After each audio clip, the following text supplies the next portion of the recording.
Kung ready na po kayo, let me know by typing amen. You type amen sa ating comment section if you are ready for our message po ngayong sandaling ito. Okay? Ang ating pong magiging talakayin, mga kapatid, ang title po natin is Pray Like Elijah. Pray like Elijah. So, sa Bible po, pagka po na-mention yung mga Bible characters, titiyakin ko po na meron kayong maiisip about them. 'Di ba? Halimbawa lang po, pag pinag-usapan po natin ang mga negatibo at saka positibong tao sa Bible, for sure, meron kayong mamamarkahan sa kanila. 'Di ba? Kung ang pag-uusapan po si David, alam na natin na ang talagang isa sa popular na story ni David ay ang pagharap niya kay Goliath. Pagka pinag-usapan po si Daniel, ang isa sa talagang masasabi po natin yung conviction kung paano nanindigan po siya sa dapat po niyang tayuan. Ano po? Kung ang pag-uusapan po, siguro sa negative naman, si Judas. Ang maaalala niyo po, betrayal. Ibig sabihin po, kapag tayo po ay nagbibigay pansin sa mga tao po sa Biblia, tiyak ko po na meron tayong markadong bagay, markadong mensahe o pagkakakilala doon po sa mga Bible characters. At ngayon po, ang title po natin, pagbibigay na ng idea, 'di ba? Sa bawat isa po sa atin. Sabi ko nga, ang title ng message natin, Pray Like Elijah. Manalangin po tayo na katulad ni Elijah. So, siguro yung Elijah's prayer, yun po yung ibig ko pong puntuhan at ibig sabihin po sa bawat isa. Pero bago po tayo magsimula, siguro yung idea pa lang na mag-evaluate tayo, how is our prayer life? Kamusta po ba ang prayer life natin?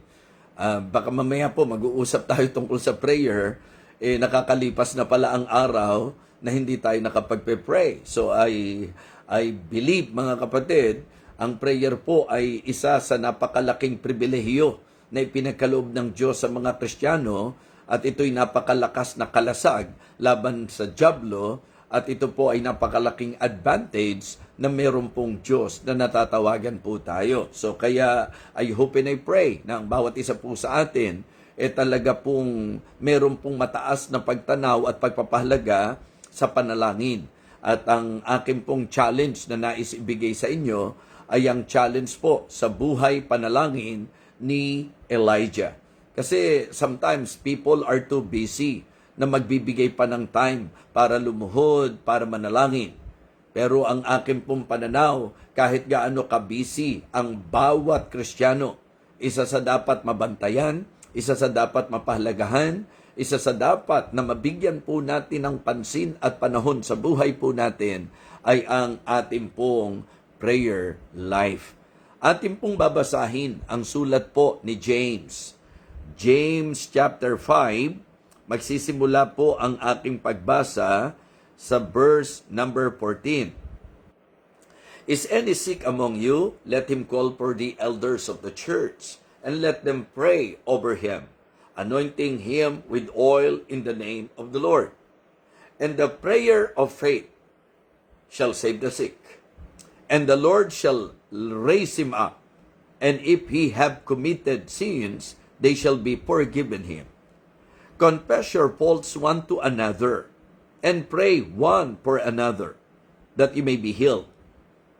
The effectual fervent prayer of a righteous man availeth much. Elias was a man subject to like passions as we are, and he prayed earnestly that it might not rain, and it rained not on the earth by the space of 3 years and 6 months. And he prayed again, and the heaven gave rain, and the earth brought forth her fruit. Ngayong sandaling ito, mga kapatid, matuto po tayo sa panalangin po ni Elijah. Bago po tayo mag-proceed, tayo po ay humingi ng gabay sa Diyos. Let us pray. Dakilang Diyos aming Panginoon, sa umagang ito kami po ay nagpapasalamat sapagkat muli kaming may pagkakataon na matuto at makinig ng iyong banal na salita. Lord, thank you sapagkat may Biblia na gagabay sa amin, Panginoon. Thank you, Heavenly Father, because we believe that it is really your will for your people to give time and to give importance sa pag-aaral po ng iyong banal na salita. And this morning, sa napakahalagang topic namin, nawa ang maging impact nito, ang maging outcome nito, revival po sa aming prayer life. Paalala rin po sa aming buhay na dapat makita po namin na ang prayer po ay essential. I pray that you will again bless your people. May you touch our hearts, O God. May you talk to us. And please, Lord, liwanagin mo po ang iyong mensahe para sa bawat isa sa amin. Empower me, Lord, and fill me with your Holy Spirit. Sa iyo po ako lubos na nagtitiwala, aming Ama. Ito po ang aking panalangin sa pangalan po ng aming Panginoong Jesus. Amen. Amen. So siguro po ang isa sa magandang introduction po natin sa usapin po ng prayer ay ano po ba ang ibig sabihin ng panalangin? Ang panalangin po ay means of communication. Ito po ay isa sa means of communication natin sa Diyos in particular. Lagi kong binabanggit na ang Biblia po ay pamamaraan para ako at ikaw kausapin ng Panginoon. Magsasalita po ang Diyos sa atin sa pamamagitan po ng Biblia. At tayo naman po ay mangungusap sa Diyos sa pamamagitan ng panalangin. Communication should be two-way. Ibig sabihin po, mga kapatid, hindi po pwedeng yung isang bahagi lang. Okay? Pagka sinabing communication, dapat both parties. Di ba? Ibig sabihin, nagsasalita ang Diyos sa atin through His Word at tayo naman po nangungusap sa Diyos through our prayer.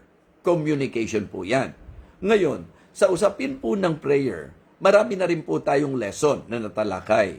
Katulad halimbawa, yung mga sagot sa panalangin. Di po ba? Ang sagot daw po ng Diyos sa panalangin, kung pag-aaralan natin sa Biblia, minsan po ang sagot niya, hindi. Minsan naman ang sagot niya, maghintay ka. Pero syempre po, ang disenyong sagot ng Diyos ay yes. Okay? At dapat maging maliwanag na ang yes ng Panginoon ay committed lang siya na ibibigay niya ang sagot na yes sa mga nagpe-pray according to His will. Malinaw po yan na sinabi ng 1 John chapter 5 and verse number 14, and this is the confidence that we have in Him, that if we ask anything according to His will, He heareth us. So kaya mga kapatid, bagamat sa pag-aaral po, lumalabas that God can answer us sa ating prayer, sasagot siya ng no, wait, or yes.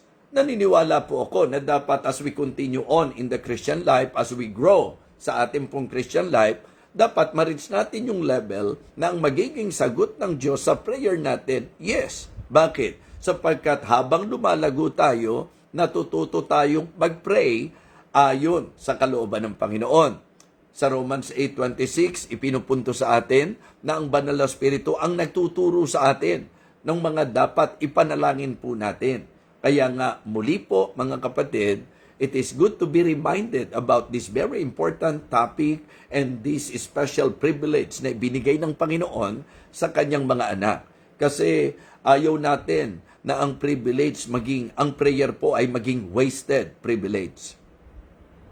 Ayaw natin na Kristiyano ka tapos yung pribilehiyo, yung panalangin na pribilehiyo mo, maging sayang na pribilehiyo. So kaya mga kapatid, let us enjoy our prayer life. Kaya nga sabi ko, isang magandang encouragement na ang ating pong mensahe ngayon ay ang masasabi nating panalangin na matututunan natin kay Elijah. So kaya ang title natin, Pray Like Elijah. Manalangin tayo na katulad ni Elijah. So, make sure na meron tayong time na nagpe-pray talaga tayo. Kahit gaano tayo ka-busy, mga kapatid, wag ho nating pabayaan na wala tayong moment ng pagtawag sa Diyos. Wag nating hahayaan na tayo po'y mawalan ng panahon na tayo po ay dadaing sa Diyos, hihiling sa Diyos, makikipag-usap sa Diyos. I remember, ang sabi po ng psalmist, He that dwelleth in the secret place of the Most High shall abide under the shadow of the Almighty. So, ang idea po ng secret place ay private time with God. It is good that every believer, di ba, have their private time with the Lord. So, dapat ako at ikaw, meron tayong oras para sa ating Panginoon to talk to Him and to express our heart to Him, to pray to Him. Para po yung lahat ng mga gumugulo sa isip natin, parang ano rin po ito release na tinatawag. Bigat na bigat ka na, casting all your care upon Him. Kaya nga mga kapatid, ang prayer po pwedeng atin pong ilarawan sa idea ng calling. Di ba? Ibig sabihin, let us call on the Lord. Di ba? Let us come to the Lord. Mga kapatid, and let us cast our burdens on the Lord.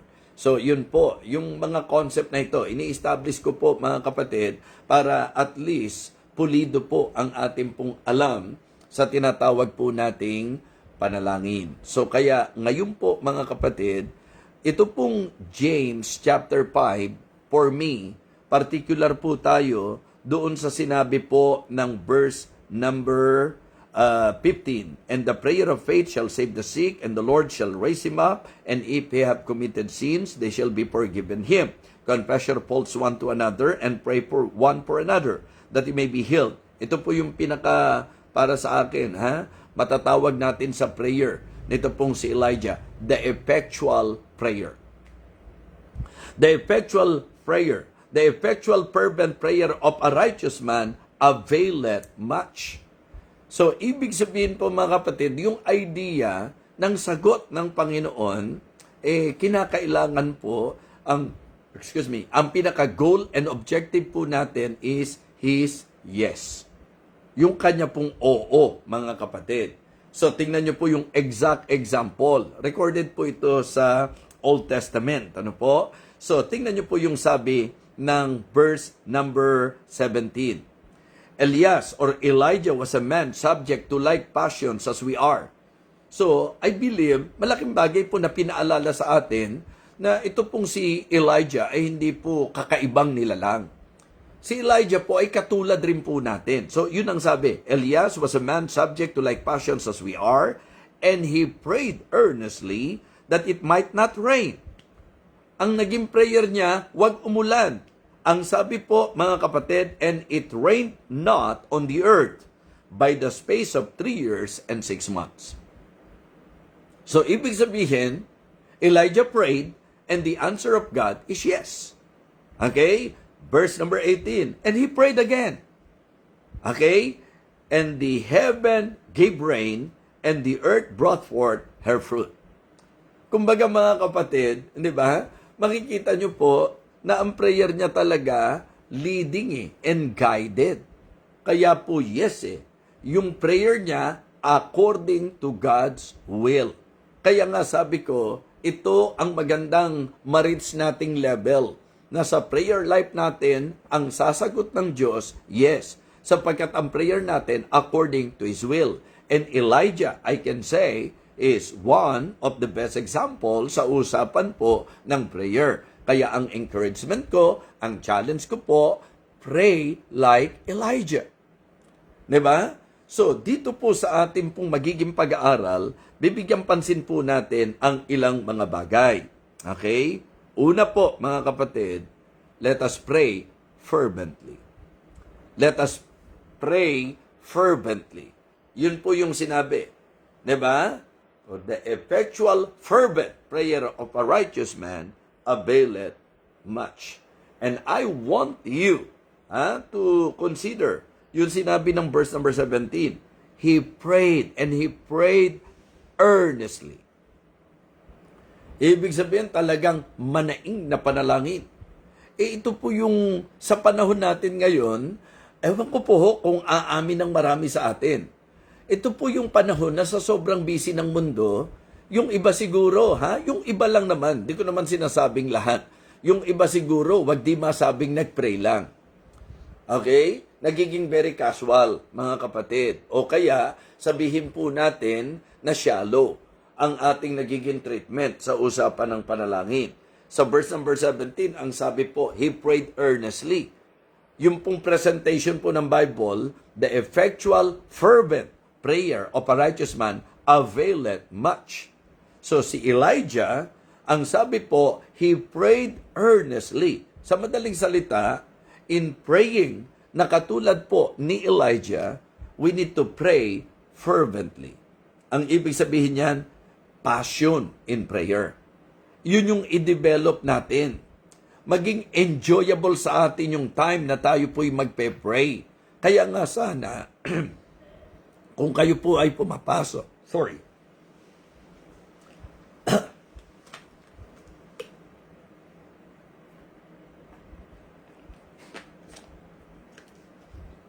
I hope na kahit gaano po tayo kabisi, ay hindi po natin magiging dahilan nito para po yung pagkukunan natin ng lakas ay atin pong mapabayaan.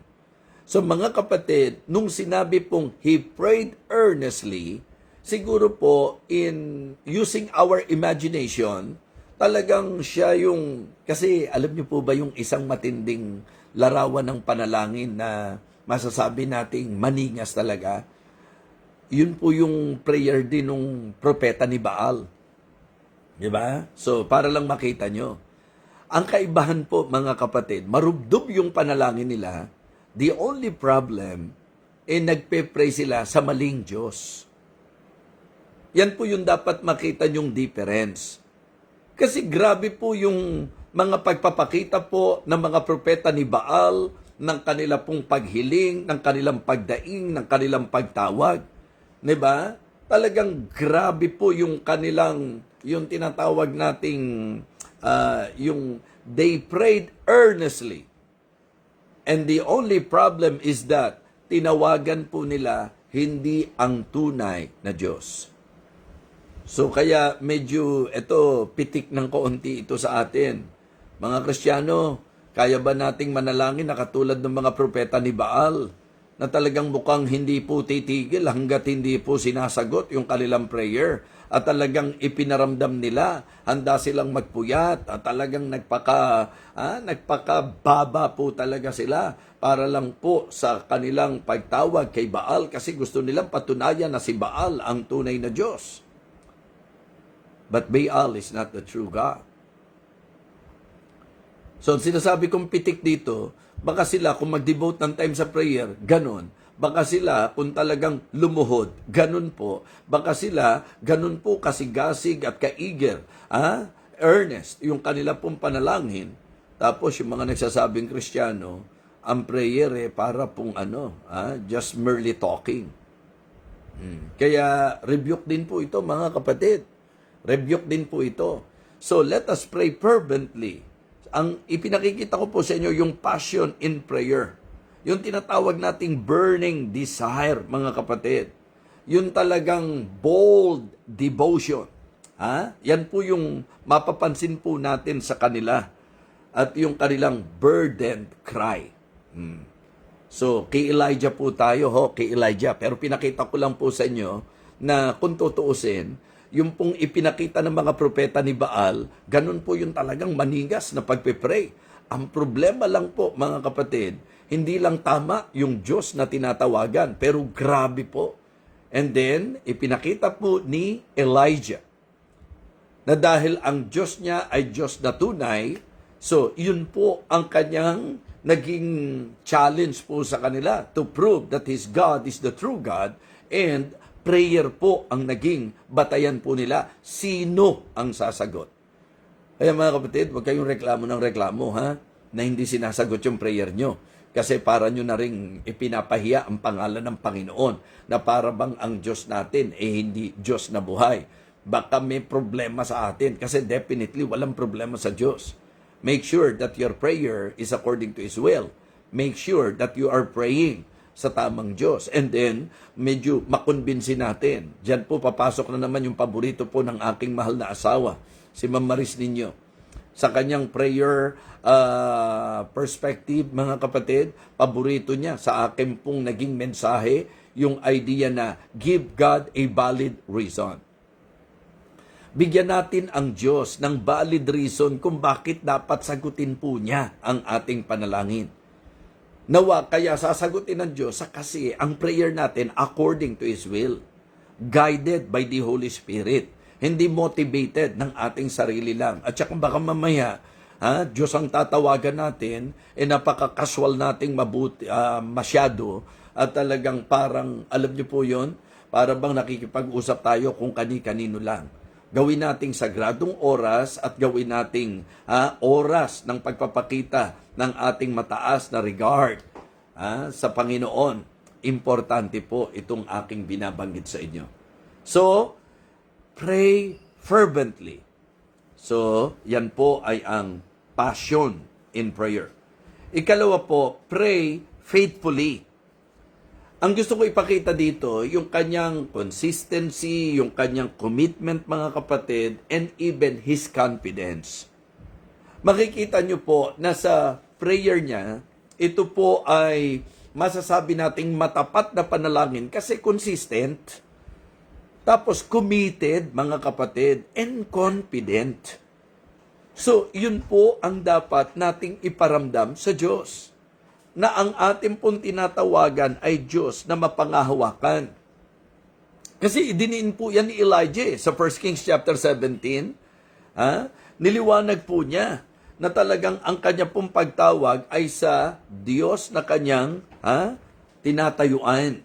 Yung kanyang kinikilala, yung kanyang pinangahawakan. Mga kapatid, aralin niyo po ang buhay ni Elijah. Talagang ang buhay po niya ay buhay na very consistent sa usapan ng prayer. Ganun din po, mga kapatid, yung tinatawag nating commitment. So, consistent, committed, and also confident. Yun po ang dapat taglay natin. Yung idea po nung sinabi ng Bible, di ba? Men ought always to pray and not to faint. Be faithful sa ating pong prayer. Pray faithfully. Ibig sabihin, mayroon pong consistency, committed, and confident po tayo. Huwag na po tayong lalapit sa Diyos kung duda rin lang tayo sa Kanya. Di ba? So, ang sabi po, but let him ask in faith, nothing wavering, for he that wavereth is like the wave of the sea, driven with the wind and tossed. Niliwanag po. Di ba? A double-minded man is unstable in all his ways. Hindi raw po tatanggap yung nagdadalawang isip, for let not that man think that he shall receive anything of the Lord. Why? A double-minded man is unstable in all his ways. So kaya po, sayang lang. Buti pang hindi na tayo lumuhod. Buti pang hindi na tayo nagbigay ng oras. Buti pang hindi na tayo tumawag. Kung tumawag lang din tayo sa Kanya, pero hindi tayo committed. O kaya, talagang alam mo na ang panalangin yan ay kalooban ng Diyos at kailangan dapat po i-commit natin ang sarili natin dyan. Maging consistent tayo at maging confident po tayo sa ating pong pananalangin. Pray without ceasing. Yan po ang sabi po ng Bible, mga kapatid. 'Di ba? Tapos doon po sa nakita natin na laban po nila sa panalangin, ipinakita po na kung saan committed po si Elijah sa Diyos na kanyang tinatawagan at sa pagtawag po niya sa Diyos. Mga kapatid, ginamit to. Ibig sabihin, in-indicate po doon, prayed 7 times. 'Di ba?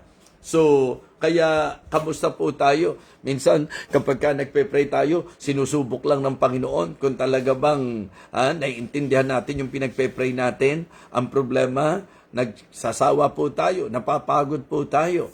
Mga kapatid, the only time na po pwede kang tumigil sa iyong pagpe-pray kung na-realize mo na ang hinihiling mo lihi sa kalooban ng Panginoon.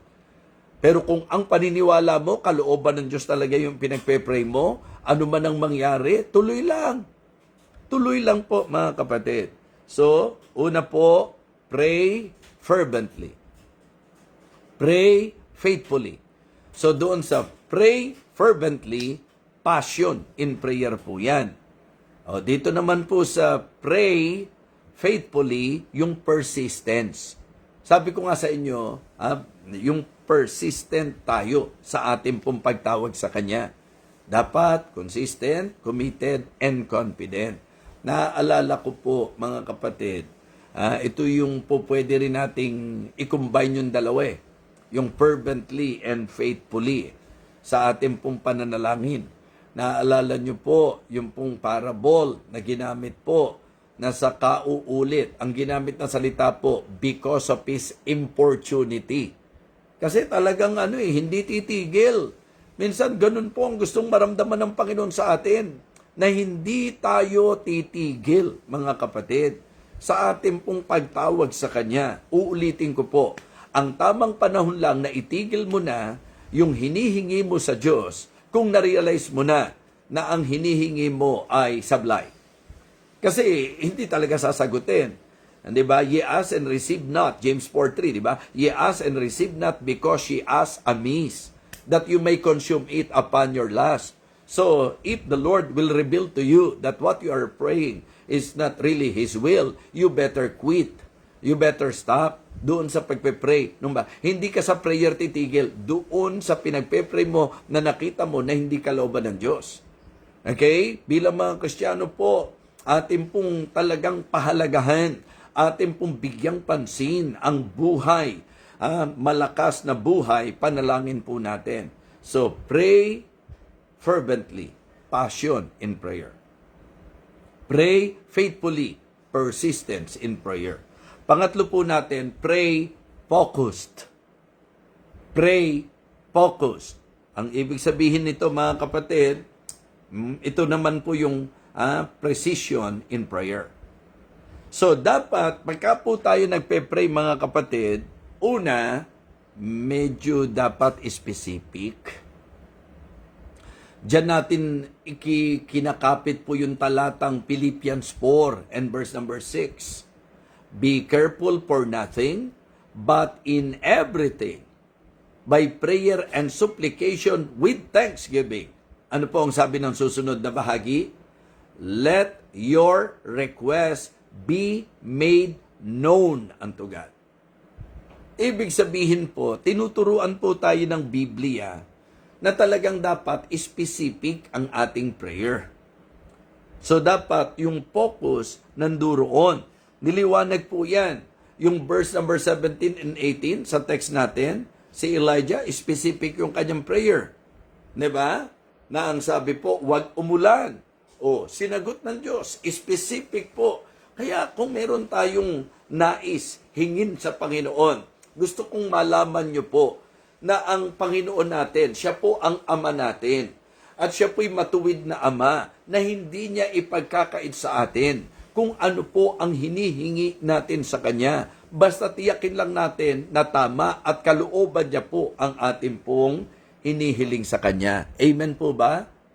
So maliwanag po kasi yon na talagang kinakailangan, titiyakin po natin na ang hinihingi natin sa Kanya, tayo mismo, naiintindihan po natin. So be specific kung ano talaga yung pangangailangan natin, ngalanan natin, sabihin natin, let your request be made known unto God. Sa totoo lang po, mga kapatid, pagka tinitingnan ko po yung mga pagtuturo ng Biblia tungkol sa prayer, talagang meron kang bagay na talagang dapat gawin eh.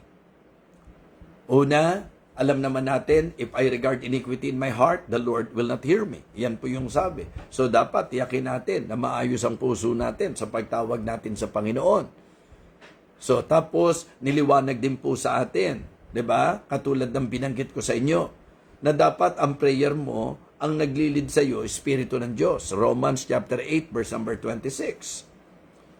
So tapos sa 1 John chapter 5, verse 14, o siguro ihuli po natin yan. Doon muna tayo sa John chapter 14, verse 13 and 14. Di po ba? So niliwanag naman na dapat in my name. Sa pangalan daw po niya. Sa aking pangalan, sabi ng Panginoon. Ano man daw ang hingin natin sa kanyang pangalan. So kaya nga ang prayer natin, addressed to the Father, 'di ba? Through the leading and guidance of the Holy Spirit in the name of our Lord Jesus Christ. Ibig sabihin, lumalapit tayo sa Ama in the merit of His Son. Okay? Kasi nga, niliwanag naman sa atin na dahil Kristiyano na tayo, we can cry to Him, Abba, Father. 'Di ba? Maaari tayong dumaing sa Kanya, maaari tayong humiling sa Kanya, Abba, Father.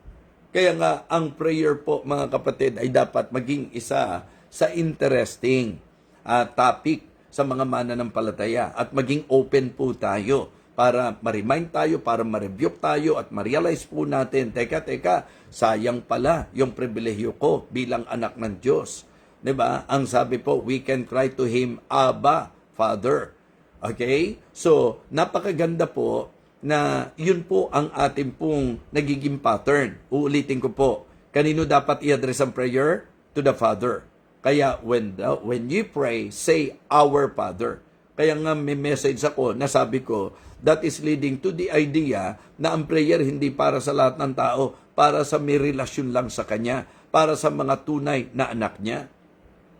Kaya nung tayo po'y naging mananampalataya, ang prayer natin, Ama namin, dapat address to the Father. Ngayon, dahil ang sabi ng Romans 8:26, yung Spirit ang siyang kumbaga, gumagabay at nangunguna sa atin, nagtuturo. That is the exact word used ni Apostle Paul. 'Di ba? Tinutulungan tayo at tinuturuan tayo ng Banal na Espiritu kasi kung tayo lang hindi natin alam kung paano tayo dapat manalangin. So, address to the Father through the guidance of leading of the Holy Spirit and in the name of our Lord. Nang sabi po, ano man ang hingin natin sa Kanyang pangalan, ibibigay niya sa atin. At yun na nga po, nililinaw ko po, dapat sa kalooban ng Diyos. Sa 17, si Elijah po ay nagpray na wag umulan, hindi po umulan. Sa mahigit 3 taon, mga kapatid. And then, nagpray siya uli na umulan at umulan, mga kapatid. So, mahalaga po na talagang ang prayer natin, focus lang, specific. Ano talaga yon? And then, spiritual. Kailangan ang prayer natin, yung purpose tama. Nagpe-pray tayo, hindi para sa ating pleasure. Nagpe-pray tayo sa purpose na mag-glorify natin ang Panginoon. Yun po ang gustong patunayan ni Elijah, na kaya ako tumatawag sa iyo, gusto ko mapatunayan sa mga taong ito na ikaw ang tunay, ikaw ang buhay na Diyos. So mga kapatid, sana ganun po ang mentality natin, na talagang kaya tayo nagpe-pray para ma-prove na buhay ang Diyos natin, na siya ang makapangyarihan sa lahat, siya po ang dakila. So napakahalaga na tumawag tayo sa Diyos at dapat focus lang po tayo. Pray focused, mga kapatid. And then, steadfast. Diba? Una po, ang prayer natin dapat specific. Diba? Dapat spiritual. And then, dapat po steadfast. Hindi ka matitinag. Diba? Ano man ang mangyari. Uulitin ko po. Kung hindi mo pa nakukuha ang sagot ng Diyos sa panalangin mo, pero ikaw ay masasabi nating tiyak na ang pinapanalangin mo para sa kanyang kapurihan, ayon sa kanyang kalooban, ang pinag-uusapan lang natin dito, time. Diba? Kasi if you are confident that what you are praying is really God's will, diba? At alam natin na ayon sa guidance po ng Banal na Espiritu, so kung naniniwala ka na ang tinatawagan natin ay ang Panginoon at ang hinihiling natin, kalooban ng Panginoon, mga kapatid, mga minamahal, stay focused. Pray focused. Ibig sabihin, huwag kang bibitaw, magpakatatag ka, magpakatibay ka. So hindi po biro po 'yun. Yung sinasabi ko po sa inyo, tingnan niyo po yung prophets of Baal, the prophets of Baal. Just try to imagine, nung hindi sila sinasagot, talagang matindi, hindi sila nagtitinag, sinugatan pa nila yung kanilang mga katawan para ipakita kung gaano sila ka-devoted, kung gaano sila talaga ka-confident. Nakakalungkot yun. Si Baal, hindi totoong Diyos. Pero yung tiwala ng mga followers niya, yung tiwala ng mga propeta niya, ganun katindi. Tapos ikaw, ako, Kristiyano po tayo, sinasabi po natin na ang Diyos natin, Diyos na totoo. Tapos heto po tayo, hindi tayo talaga magiging steadfast sa ating pong pagtawag sa Kanya at pangahawakan, nasasagutin po niya talaga tayo sa Kanyang tamang panahon, sa Kanyang kalooban at sa Kanyang kaparaanan. So kaya itong simpleng lesson na ito, pero gusto ko po kasi yung ginamit na salita eh. 'Di ba? For the effectual fervent prayer of a righteous man availeth much. Makapananaig po, makapananagumpay kapag ka ang prayer natin ay fervent, mga kapatid. At yung idea po, ang sabi, the effectual fervent prayer of a righteous man availeth much. Effectual, fervent, mga kapatid. Kaya pray fervently. Pray faithfully. Pray focused. 'Di ba? So tayo po ay mag-pray na talagang maningas, talagang maikting, mga kapatid, at tayo po'y mag-pray ng talagang may katapatan, tuloy-tuloy, committed, consistent, confident. Mga kapatid, yan po dapat. And then, pray focused. Be specific. Ano talaga yung gusto mong ilapit sa Diyos? Diba? So, be spiritual. Kalooban po ba niya?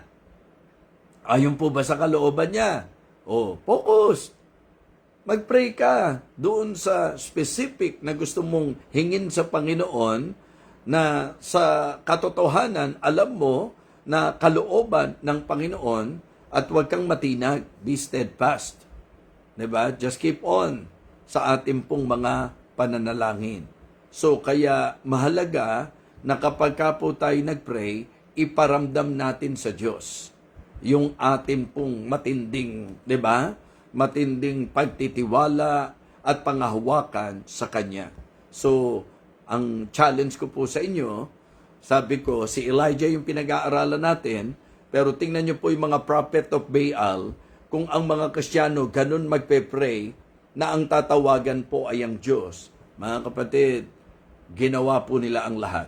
'Di ba? Sila po'y nagpuyat, sila po'y hindi kumain, sila po'y nagsugat ng kanilang katawan kasi gusto nilang ipaglaban, gusto po nilang talagang panindigan, hindi po sila basta natitinag na ang Diyos nila talagang sumasagot sa prayer. Pero alam natin sa story, hindi po ganon. Ang tunay na Diyos ay ang Diyos ni Elijah. And it is good to learn, mga kapatid, mula po sa prayer ni Elijah, magandang matuto po tayo. Mga kapatid, let us pray like Elijah. Pray fervently, pray faithfully, and pray focused. And then, it is also good, mga kapatid, yung pong mismong ginamit ng salita, the effectual, fervent prayer of a righteous man availeth much. So, kailangan po, pagka magpe-pray po tayo, sabi ko nga, focus, yung specific dapat, mga kapatid, spiritual dapat, at dapat steadfast. So, yung pong specific, ngalanan kung ano po ang prayer natin. Yung pong spiritual, praying in the will of God, according to His will, according to His word.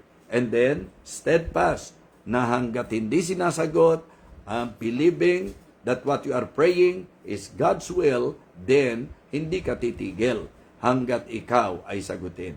Naalala ko po yung kaninang sinasabi ko sa inyo. Kinulit ng kinulit.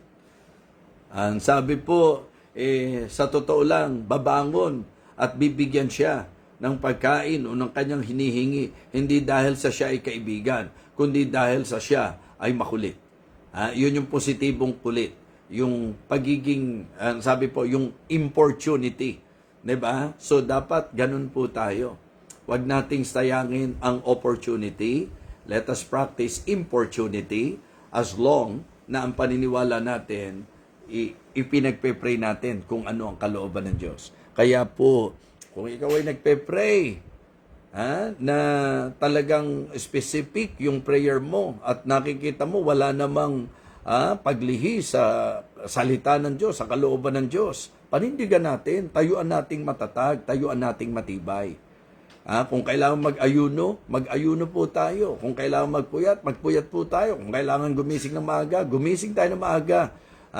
Paramdam natin sa Diyos, mga kapatid, na talagang eager tayo sa ating pong hinihiling sa Kanya. Mga Kristiyano, I hope and I pray na tayo po ay muling natuto sa pag-aaralang ito. So, yan po ang ating mensahe ngayon. Let us pray, di ba? Pray like Elijah. Mga kapatid, umaasa po ako na patuloy kayong susubaybay dito po sa ating ministeryong ito. At ang tibok lang naman ng puso ng inyong likod ay ang laging makapagbahagi ng salita ng Diyos. So, nais ko lang din pong ipaalam sa lahat ng mga concern at may kaugnayan, si Nanay Ping po ay nasa piling na ng Panginoon. Ito po yung mother nila Preacher Romy at saka ni Ate Mary Jane. So, People's Baptist Church International sa pangunguna po ni Bishop Bonard Sandaya. So, siya po'y nasa Panginoon na at comforted naman po ang family. Pero patuloy pa rin po nating ipag-pray na talagang aliwin ng Diyos ang pamilya sa moment na ito na sila ay naulila at nagdadalamhati. So, dahil Kristiyano po, natutuwa tayo na siya po'y nasa piling na ng Panginoon ngayon. Pero undeniably, being human, may lungkot sapagkat alam naman natin na hindi biro ang naging attachment sa pamilya po ni Nanay Ping. Kaya nakikiramay po tayo sa pamilya na naulila po ni Nanay Ping. Okay? So, ganun din po, nais din natin pong pasalamatan ang Panginoon sa patuloy na pagbibigay niya sa atin ng panahon at pagkakataon na tayo po ay makapag-aral ng kanyang banal na salita. Let us pray. Dakilang Diyos, aming Panginoon, nagpapasalamat po kami sapagkat muli kaming nakapag-aral at nakapakinig ng iyong salita at ang aming pong tinalakay ay napakahalaga sa usaping Kristiyano. Ito po ang pribilehyo na ibinigay mo sa iyong mga anak and it is the privilege of prayer, Heavenly Father. Lord, ikaw po ang siyang patuloy na magpaunawa po sa amin na talagang bilang Kristiyano, ito po ay isang napakalaking advantage that we can cry to you, Abba, Father. Lord, thank you for that privilege, for the privilege that you have given us. And may we enjoy this privilege, Heavenly Father, and even the benefits ng privilege na ito. Umaasa po ako na medyo napaalalahanan kami sa mga bagay-bagay na napapabayaan po namin bilang mga Kristiyano. We pray, O Father, that you will continue to work in the heart of your people and help us, Heavenly Father, na ma-realize po namin kung gaano kahalaga na kami po ay may oras, panahon at disiplina sa aming pong prayer life. Muli po, Panginoon, umaasa po kami sa magiging mabungang resulta ng aming pong tinalakay ngayong umagang ito. Ito po ang aming panalangin sa pangalan po ng aming Panginoong Jesus. Amen.